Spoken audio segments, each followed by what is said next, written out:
بسم اللہ الرحمن الرحیم۔ حضرت ابن عباس رضی اللہ تعالی عنہ بیان فرماتے ہیں، میرے دل میں خواہش تھی کہ میں حضرت عمر رضی اللہ تعالی عنہ سے پوچھوں کہ نبی کریم صلی اللہ علیہ وسلم کی وہ کون سی دو بیویاں تھیں جن کے متعلق اللہ کریم نے فرمایا تھا وَإِن تَتُوبَا إِلَى اللَّهِ فَقَدْ صَغَتْ قُلُوبُكُمَا، اگر تم دونوں اللہ کے سامنے توبہ کر لو تو بہتر ہوگا، یقیناً تمہارے دل بگڑ پڑے ہیں۔ حضرت ابن عباس رضی اللہ تعالی عنہ بیان فرماتے ہیں، میں نے حضرت عمر رضی اللہ تعالی عنہ کے ساتھ حج پر نکلا تو وہ قضائے حاجت کے لیے راستے سے ایک طرف چل پڑے، تو میں بھی ان کے ساتھ لوٹا پانی کا لے کر ان کے ساتھ ہو لیا۔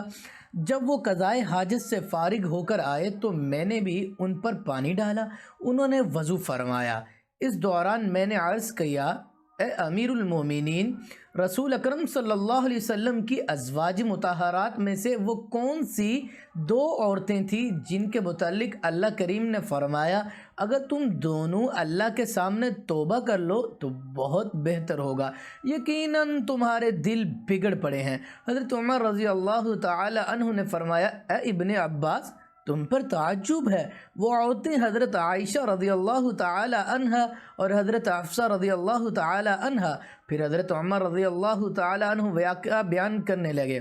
کہ میں اور بنو امیہ بن زید کا ایک انصاری جو کہ میرا ہمسایہ تھا، ہر دوسرے دن ہم نے باری مقرر کر رکھی تھی۔ ایک دن وہ نبی کریم صلی اللہ علیہ وسلم کے پاس جایا کرتا تھا، جب میں جاتا تو پورے دن کی باتیں اس کو آ کر سنایا کرتا تھا، اگر وہ جاتا تو وہ بھی تمام باتیں آ کر مجھے بتایا کرتا تھا۔ ہمارے قریشی لوگ عورتوں پر غالب تھے، یعنی مردوں کا عورتوں پر کنٹرول ہوتا تھا، لیکن جب ہم انصار کے پاس ہجرت کر کے آئے تو دیکھا کہ ان کی عورتیں مردوں پر غالب آ گئی،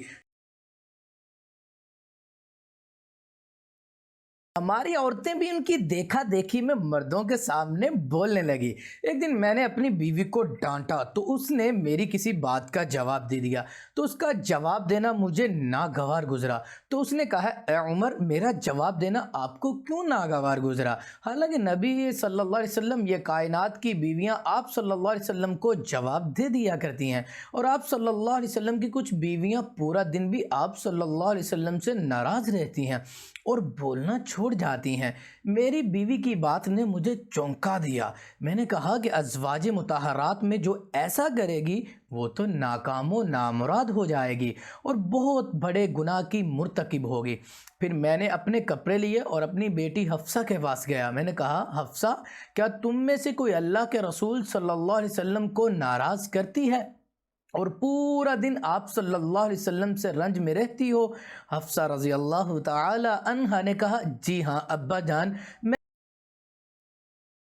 وہ عورتیں ناکام اور خسارے میں پڑ جائیں گی جو ایسا کرے گی۔ کیا اسے ڈر نہیں لگتا کہ اس پر اللہ اور اس کے رسول صلی اللہ علیہ وسلم کا غضب ہوگا اور وہ ہلاک ہو جائے گی؟ نہ تو اللہ کے رسول صلی اللہ علیہ وسلم سے زیادہ مطالبات کرنا اور نہ آپ کی کسی بات کا جواب تک دینا، اور نہ ہی آپ صلی اللہ علیہ وسلم سے بول چال چھوڑنا۔ جس چیز کی ضرورت ہو وہ مجھ سے مانگ لینا۔ ہوا یہ تھا کہ حضرت حفصہ نے آپ صلی اللہ علیہ وسلم کا راز حضرت عائشہ رضی اللہ تعالی عنہا کو بتا دیا تھا، جس کی وجہ سے آپ صلی اللہ علیہ وسلم کو بہت تکلیف ہوئی، جبکہ اللہ تعالیٰ نے یا ایھا النبی لم تحرم ما احل اللہ نازل فرما کر آپ صلی اللہ علیہ وسلم سے ناراضگی کا اظہار کیا، تو آپ صلی اللہ علیہ وسلم نے فرمایا کہ میں 1 مہینہ تک اپنے بیویوں کے پاس نہیں جاؤں گا۔ پھر جب 29 دن گزر گئے تو آپ صلی اللہ علیہ وسلم سب سے پہلے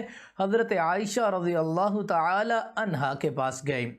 حضرت عائشہ رضی اللہ تعالی عنہا نے سوال کیا، یا رسول اللہ، آپ صلی اللہ علیہ وسلم نے تو قسم کھائی تھی کہ آپ 1 ماہ بعد ہمارے پاس آئیں گے، جبکہ ہماری گنتی کے مطابق ابھی 29 دن ہوئے ہیں۔ تو آپ صلی اللہ علیہ وسلم نے ارشاد فرمایا، عائشہ، مہینہ 29 دنوں کا بھی تو ہوتا ہے، مگر حقیقت میں وہ مہینہ جو ہو گیا۔ حضرت عائشہ رضی اللہ تعالی عنہ بیان فرماتی ہیں تو یہ آیت مبارکہ نازل ہوئی کہ اس آیت میں نبی صلی اللہ علیہ وسلم کی بیویوں کو اختیار دیا گیا، اگر نبی صلی اللہ علیہ وسلم کے پاس رہنا چاہیں تو رہ جائیں، اور اگر طلاق لینا چاہیں تو طلاق لے لیں۔ اس آیت کے نازل ہونے کے بعد سب سے پہلے میرے ہاں تشریف لائے اور فرمایا میں تیرے سامنے ایک بات رکھتا ہوں، اس کا فیصلہ کرنے میں جلد بازی سے کام نہ لینا، بلکہ اس معاملے میں پہلے اپنے والدین سے ضرور مشورہ کر لیں۔ عائشہ رضی اللہ تعالی عنہ فرماتی ہیں آپ صلی اللہ علیہ وسلم کو علم تھا کہ میرے والدین مجھے آپ صلی اللہ علیہ وسلم سے طلاق لینے کا مشورہ ہرگز نہ دیں گے۔ آپ صلی اللہ علیہ وسلم یہ آیت تلاوت فرمائی